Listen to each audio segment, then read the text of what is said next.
Hello friends. पिछले lecture में हमने देखा था ब्रिक्स के बारे में। अब हम देखने जा रहे हैं लाइम के बारे में। लाइम क्या है? तो लाइम आज से नहीं, बहुत बरसों से यूज होता है। जब सीमेंट का इन्वेंट नहीं हुआ था, उसके पहले जो बाइंडिंग मटेरियल हम यूज करते थे वो लाइम यूज करते थे। ठीक है, वो लाइम यूज करते थे। तो इसकी डिफिनीशन में अगर हम बात करें तो on your screen, it is an important binding material used in building construction. It is an important binding material used in building construction. बहुत ही ज़्यादा इम्पोर्टेंट है। अब तो सीमेंट ज़्यादा इम्पोर्टेंट देते हैं हम सीमेंट को, क्योंकि इजीली अवेलेबल है। क्योंकि ये इजीली अवेलेबल है, इसलिए हम इसको ज़्यादा इम्पोर्टेंस देते हैं। अब बात करते हैं, सीमेंट से पहले किसी न किसी चीज़ से तो मकान बनता था। ऐसा तो नहीं था ना कंस्ट्रक्शन नहीं होते थे। आज से अगर आप 100 साल पीछे जाओ ना, तो सिंपल सा एग्जांपल मैं आपको बता दूं, अंग्रेजों के बनाए हुए पुल ब्रिज आज भी टिके हुए हैं, क्योंकि उसमें बाइंडिंग मटेरियल में लाइम का यूज किया गया है। क्या बेहतरीन कंस्ट्रक्शन है, आप खुद देख लो। तो ऐसे हम बोल सकते हैं कि as compare to cement, lime बहुत ही ज़्यादा इम्पोर्टेंट था, बस एशियन टाइम में। ठीक है, बट प्रॉब्लम इसमें ये थी कि इसमें आप फाइन एग्रीगेट को नहीं मिला सकते थे। प्रॉब्लम इसमें सीमेंट का आने का एक ही रीजन था कि लाइम में आप फाइन एग्रीगेट को मिला नहीं सकते थे। तो फाइन एग्रीगेट को नहीं मिला सकते थे क्योंकि सारा काम वो फाइन एग्रीगेट पे होने लगा है। तो इसमें जो नॉर्मली जो मोटार बनाया जाता था लाइम को मिला के, इसमें यूज करते थे हम सैंड, कोर्स एग्रीगेट, और इससे मिलके बनता था आपका लाइम कंक्रीट। अब हम बात करते हैं कुछ इसके टाइप्स के बारे में। तो टाइप्स एंड देयर प्रॉपर्टी साथ के साथ चलेंगे। तो अगर हम लाइम को क्लासिफाई करें तो कौन से लाइम होते हैं? 3 तरह के लाइम होते हैं। एक तो फैट लाइम होता है, एक हाइड्रोलिक लाइम होता है, एक पुअर लाइम होता है। फैट लाइम क्या होता है कि जिसमें 95% कैल्शियम ऑक्साइड प्रेजेंट हो। कितने? 95% कैल्शियम ऑक्साइड प्रेजेंट हो। और जब इसमें हम वाटर ऐड करें तो ये स्लैग बनाए। ठीक है, क्या बनाए? स्लैग्स बनाए। और जैसे ही हम इसमें वाटर ऐड करें, इसकी वॉल्यूम चेंज हो जानी चाहिए, और वॉल्यूम चेंज होके बढ़ जाने चाहिए। और कितना बढ़ना चाहिए? 2 to 2.5 तक। यानी अगर 1 ग्राम लाइम है, अगर उसमें वाटर ऐड करते हैं तो उसकी जो इंक्रीजमेंट होगी, वॉल्यूम में जो इंक्रीजमेंट होगी वो 2 to 2.5 टाइम्स होगी। और इसका जो कलर होता है वो नॉर्मली वाइट होता है।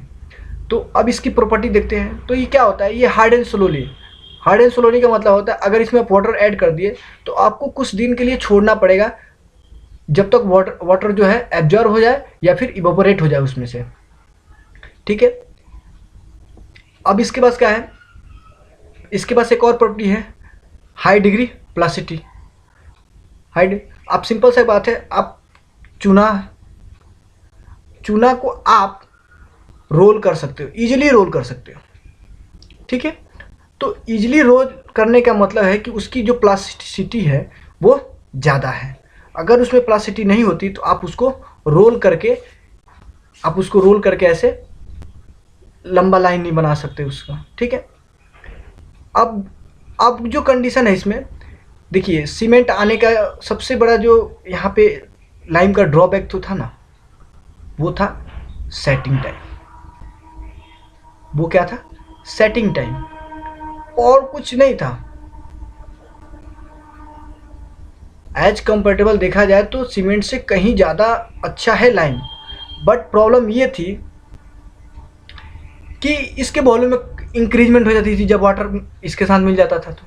ठीक है, अब क्या था, इसका सेटिंग टाइम जो था बहुत ही ज़्यादा था। इसका सेटिंग टाइम जो था वो बहुत ही ज़्यादा था। इसके लिए इसी को रिप्लेस करने के लिए हमने सीमेंट को ले आए, क्योंकि सीमेंट का सेटिंग टाइम बहुत कम होता है। ठीक है, अगर उसमें आप अगर वो सेट कर गया सीमेंट सेट करने के बाद अगर उसमें वाटर आप मिलाते हो तो उसके वॉल्यूम में कोई ज़्यादा चेंजेस नहीं आते हैं। बट इसकी प्रॉपर्टी क्या है, लाइम की प्रॉपर्टी देख रहे हैं तो लाइम की प्रॉपर्टी देखें, सीमेंट बाद में देखेंगे क्योंकि सीमेंट इसके बाद का लेक्चर है। तो इसमें क्या होगा, इसकी प्रॉपर्टी हार्ड एंड स्लोली होगा, हैज डिग्री ऑफ प्लासिटी होगी। ठीक है, set slowly of presence of air. ठीक है, व्हाइट इन कलर होगा और स्लैग बनाएगा। Next, hydraulic lime. Hydraulic lime क्या होता है, it contain clay and ferrous oxide. It contain ferrous oxide. देखिए फेरस ऑक्साइड क्या होता है, फेरस ऑक्साइड एक तरह का मेटल का ऑक्साइड है, मतलब फेरस ऑक्साइड मेटल का ऑक्साइड है।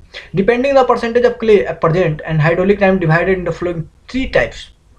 Again this is divide into 3 parts. Hydraulic Lyme's जो होता है वो क्ले और फेरस ऑक्साइड का कॉम्बिनेशन होता है, और ये डिपेंड करता है कि कितने परसेंट इसमें क्ले प्रेजेंट है, और इसी क्ले को प्रेजेंसी को दिखाने के लिए हाइड्रोलिक लाइम को 3 भाग में डिवाइड किया गया है। पहला है फ्रीबली हाइड्रोलिक लाइम्स, जिसमें क्ले की जो परसेंटेज है वो 5 to 10% होती है। ठीक है, उसके बाद आपका मॉडरेटली हाइड्रोलिक लाइम, इसमें होता है आपका 11 to 20%। ठीक है, उसके बाद आपका होता है इमिनेंटली हाइड्रोलिक लाइम, ये होता है आपका 21 to 30% ऑफ क्ले कंटेंट। अब देखिए इसका बेनिफिट लाइम जो फैट लाइम था उससे ज़्यादा है। क्या है ये कि सेट अंडर वाटर, ये वाटर के अंदर भी सेट कर जाता है।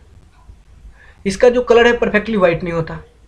ठीक है, ये form a thin paste with water, do not dissolve in water. ये वाटर के साथ डिजॉल्व नहीं होता, बट उसके साथ मिलके एक पेस्ट जरूर बनाता है। ठीक है, आप इसकी एक और इम्पॉर्टेंट प्रॉपर्टी है, वो है आपकी बाइंडिंग प्रॉपर्टी। बाइंडिंग प्रॉपर्टी क्या है कि ये फाइन पाउडर है, mix with sand they can heap and weak, they can form a heap and weak, but this important property, this is set under the water. ये water के अंदर भी easily set कर जाता है। नेक्स्ट है आपका हमारे पास पुअर लाइम। पुअर लाइम मतलब हमने जो पीछे 11 to 20% देखा था क्ले का प्रेजेंस हाइड्रोलिक लाइम में, इसमें क्या होता है, इसमें क्ले का जो परसेंटेज है वो मोर देन 30% होता है, और इसका जो कलर होता है वो मूडी कलर का होता है। ये पुअर बाइंडिंग प्रॉपर्टी का होता है। ठीक है, इसका जो पुअर लाइम का जो काम है हम यूजली इंटीरियर काम में यूज कर सकते हैं, खूबसूरती बढ़ाने के लिए इसका यूज कर सकते हैं। Indian standard 712/1973 classified lime as a 5 parts. Poor lime को डिवाइड किया गया है। वो क्या था, class 1, class B, sorry class A, class B, class C, class D, class A. तो क्लास ए में क्या था, क्लास ए में हाइड्रोलिक जो लाइम था उसी को आगे फर्दर उसको स्पेसिफाइड करके देखा गया कि अगर उसमें 11 से 20% प्रीवियस स्लाइड में मैंने आपको दिखाया था 11 से 30% क्ले है, 11 से 20% है तो मॉडरेटली लाइम है। अगर 21 to 30% क्ले है उसमें तो क्या है, वो इमिनेंटली हाइड्रोलिक लाइम है। बट इसमें क्या बताया गया कि मोर देन 30% क्ले होना चाहिए, तो ये पुअर लाइम में आ जाएगा। अब हुआ क्या कि इसी पुअर लाइम को बताया गया कि इनमें क्या क्या होना चाहिए। तो क्लास 1 में होना चाहिए, it is normally supplied is hydrated lime and is commonly use for structural work. Okay, clear है। क्लास बी में क्या आता है, ये दोनों का कॉम्बिनेशन है, इन दोनों का। इसमें क्या है, हाइड्रोलिक लाइम भी है, फैट लाइम भी है। ठीक है, इसमें क्या है कि यही क्लास बी लाइम जो है, यही क्लास बी लाइम हमने यूज किया है मैसनरी वर्क के लिए, जो आज से 100 साल पहले आज से जो 100 साल पहले का जो कंस्ट्रक्शन है, आप उसमें क्लास बी लाइम को इजीली देख सकते हैं। ठीक है, class C lime wall putty, नाम सुना होगा आपने। Class C lime wall putty का आपने नाम सुना होगा, वाइट वॉशिंग सुनी होगी ना, तो इसी का यूज करते हैं क्लास सी लाइम को। ये फैट लाइम होता है और ये इसका यूज जो है आपको सिंपली कोट ऑफ प्लास्टरिंग या फिर वाइट वॉशिंग के लिए किया जाता है। आपने घरों में देखा होगा वाइट वॉशिंग जो करते हैं पेंटिंग से पहले, पेंट से पहले, वो आपका पुअर लाइम होता है और क्लास सी लाइम होता है। उसके बाद हम बात करते हैं क्लास डी लाइम की। तो क्लास डी लाइम में क्या होता है, इसमें मैग्नीशियम ऑक्साइड होता है और ये सिमिलर फैट लाइम के तरह काम करता है। ये भी वॉशिंग के लिए काम आता है, वाइट वॉशिंग के लिए काम आता है और finishing of coat and plastering के लिए काम आता है। ठीक है, क्लास ई लाइम क्या होता है, क्लास ई लाइम होता है स्ट्रेंथ बढ़ाने के काम में आता है। ठीक है, स्ट्रेंथ बढ़ाने का काम आता है, commonly use in machinery motor. उसमें आप डाल दीजिएगा तो हो सकता है कि सेटिंग टाइम बढ़ा दे, और ऐसा ही करता है ये, सेटिंग टाइम बढ़ा देता है बट उतना स्ट्रेंथ प्रोवाइड कर देता है जितना रिक्वायरमेंट होती है। नेक्स्ट, अब बात करते हैं टेस्ट की। कुछ ना कुछ टेस्ट होना चाहिए भाई, सबका टेस्ट है, सब ब्रिक का भी टेस्ट हुआ, स्टोन का भी टेस्ट हुआ, लाइम का टेस्ट क्यों छोड़ दे। तो टेस्ट कर लेते हैं भाई, फिजिकल टेस्ट करेंगे। फिजिकल टेस्ट क्या करेंगे, फिजिकल टेस्ट में कि ये लाइम है तो सफ़ेद दिखना चाहिए, लाइम है प्योर लाइम है तो आपको वाइट दिखना चाहिए, हाइड्रोलिक लाइम स्टोन है तो आपको थोड़ा ब्लू और ग्रे कलर में दिखना चाहिए, ब्राउन भी दिख सकता है आपको या फिर डार्क भी दिख सकता है। ठीक है, हाइड्रोलिक लाइम जो है ना वो थोड़ा स्मेल देता है, हाइड्रोलिक लाइम जो है वो थोड़ा स्मेल देता है। ठीक है, और इसका जो है वो क्लेयस टेस्ट होता है। ठीक है, इसमें लम्प भी प्रेजेंट होते हैं और ये अनबर्न्ड लाइमस्टोन होना चाहिए। ठीक है, हीट टेस्ट का मतलब है कि अगर मान लीजिए कि आपके पास कोई लाइम है, अगर आप उसमें वाटर ऐड करते हैं ना तो नॉर्मल टेम्परेचर अगर था, जब आपने टच करके देखा लाइम को, उसमें आपने छुआ तो वो नॉर्मल टेम्परेचर था, सपोज आपको टच करने लायक था, बट उसमें जब आप वाटर ऐड कर देंगे तो उसका जो हीट है वो इंक्रीज करने लगेंगे, आप कुछ देर के बाद उसको छू नहीं सकते, इतना गर्म हो जाना चाहिए वो। ठीक है, तो ये आपका हीट टेस्ट है। केमिकल टेस्ट क्या है, केमिकल टेस्ट है इसका कि अगर आप इसमें कोई एसिड को डालते हैं, अगर आप इसमें किसी एसिड को डालते हैं तो इसका जो कलर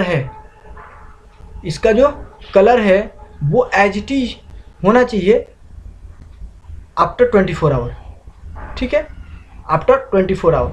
अब केमिकल टेस्ट क्या है कि अगर इसमें आप किसी केमिकल को प्रेजेंट कराते हैं, आप इसमें किसी केमिकल को प्रेजेंट कराते हैं तो वो अपनी वॉल्यूम को इंक्रीज कर देना चाहिए, किसी वॉल्यूम को इंक्रीज कर देना चाहिए। ठीक है, उसके बाद आपका क्या है, वो अगर आप इसमें किसी केमिकल को मिलाते हैं तो इसमें मिलाने के बाद अगर आप किसी ट्यूब में डाल के अगर निकालते हैं, सपोज आप ब्रश करने वाला टूथपेस्ट जो है, अगर उसमें से आप टूथपेस्ट निकालते हैं तो जैसा वो फॉर्मेशन दिखाता है, जैसा वो बिंघम फ्लूइड जो होता है, ये बिंघम फ्लूइड आप बताएंगे, बिंघम फ्लूइड की तरह ये बिहेव करना चाहिए। ठीक है, अब है केमिकल टेस्ट में class 1, class 2, class A, class B, class C. तो इसमें क्या होता है, क्लास ए में जेल नहीं होना चाहिए, जेल नहीं बनना चाहिए। ठीक है, बी में जेल बनना चाहिए और फ्लो होना चाहिए, सी में क्या होना चाहिए, नो जेल फॉर्मेशन। ओके, उसके बाद आता है आपका बॉल टेस्ट। तो बॉल टेस्ट में क्या होता है कि बॉल टेस्ट में आप क्लास बी और क्लास सी को उठाइए। बॉल टेस्ट क्या होता है कि आप क्लास बी और क्लास सी को उठाया, उसमें क्या कीजिए कि उसमें सफिशिएंट वाटर ऐड कीजिए, जो एक मतलब आपने बी और सी लिया है, उसका एक टुकड़ा लीजिए, बॉल साइज का टुकड़ा लीजिए, अगर उसमें आप सफिशिएंट वाटर ऐड कीजिए। होगा ये कि जब उसको आप वाटर में ऐड करेंगे, वाटर में ऐड करेंगे 6 घंटे के लिए, तो उसमें कोई क्रैक होना चाहिए, उसमें क्रैक शो होना चाहिए कि हाँ इसमें वाटर ऐड हुआ और क्रैक आ गया उसमें, ठीक है। बट ऐसा तभी होता है जब फॉर्मेशन जो है वो स्लोली हो, ऐसा नहीं कि वाटर डालते ही वो टुकड़े में बट गया। तो ये है आपका बॉल टेस्ट, इसमें 6 घंटे के लिए आप रख दीजिए, आपको पता चल जाएगा कि लाइम जो है वो। अब हम बात करते हैं कि यूजेज ऑफ लाइम, सिविल के काम में यूजेज ऑफ लाइम कहाँ कहाँ है।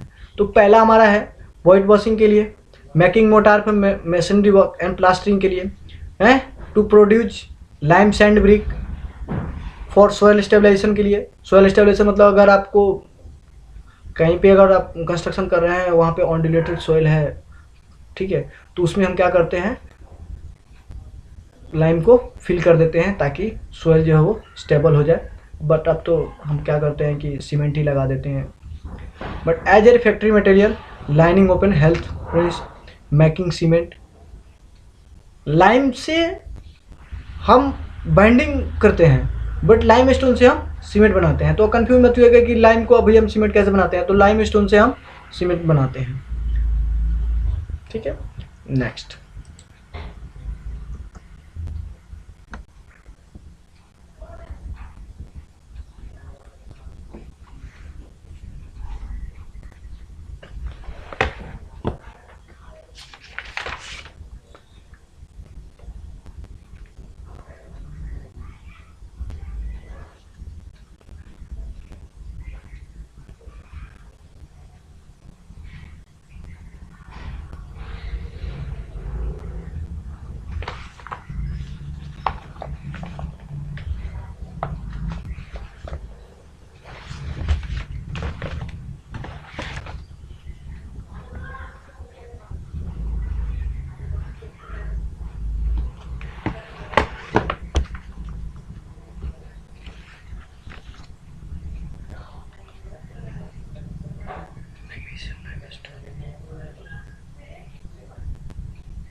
अब हमने तो देख लिया यूजेज क्या है, इसके क्लासिफिकेशन क्या है, ये प्रॉपर्टीज क्या है।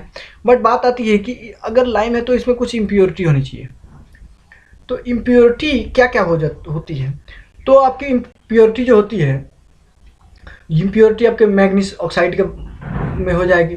जब मैग्नीस ऑक्साइड लाइम में आ जाएगा तो लाइम जो है आपको हार्डर हो जाएगा, ठीक है। उसके बाद क्ले है, क्ले की जो परसेंटेज बढ़ जाएगी तो आपका जो है लाइम अनस्ट्रक्चरल हो जाएगा, मतलब उसकी स्ट्रक्चर ख़राब हो जाएगी, उसका कलर डिफेक्ट आ जाएगा, उसकी उतनी बाइंडिंग कैपेसिटी नहीं रहेगी, ठीक है। उसके बाद आता है सिलिका। अगर सिलिका का फॉर्म बढ़ जाए, ठीक है, अगर सिलिका का फॉर्म बढ़ जाए तो सिलिका अगर बढ़ गया तो प्रॉब्लम ये होगी कि लाइम तो अच्छा हो जाएगा बट ज़्यादा बढ़ गया तो वो लाइम की तरह बिहेव नहीं करेगा, ठीक है। उसके बाद आता है सल्फेट, एल्कली, ये सभी इम्प्योरिटी हैं। तो अब है, हमने लाइम तक बात कर ली। अगर आपको वीडियो अच्छा लगा हो तो प्लीज़ लाइक कीजिए, सब्सक्राइब कीजिए। अगर आपको कोई सजेशन देना है तो प्लीज़ कमेंट बॉक्स में दे सकते हैं ताकि और इम्प्रूवमेंट कर सकें हम। बट आज के लिए इतना ही। नेक्स्ट लेक्चर में हम स्टार्ट करेंगे मोस्ट इम्पॉर्टेंट टॉपिक जिसका नाम है सीमेंट। तो ये वेट फॉर दिस। अगर आपको, मैं फिर से बता रहा हूँ, अगर आपको कोई सेशन देना है तो प्लीज़ आप सेशन दे सकते हैं, ठीक है। तो thank you so much, have a nice day, thank you for watching. Like and subscribe करना ना भूलें।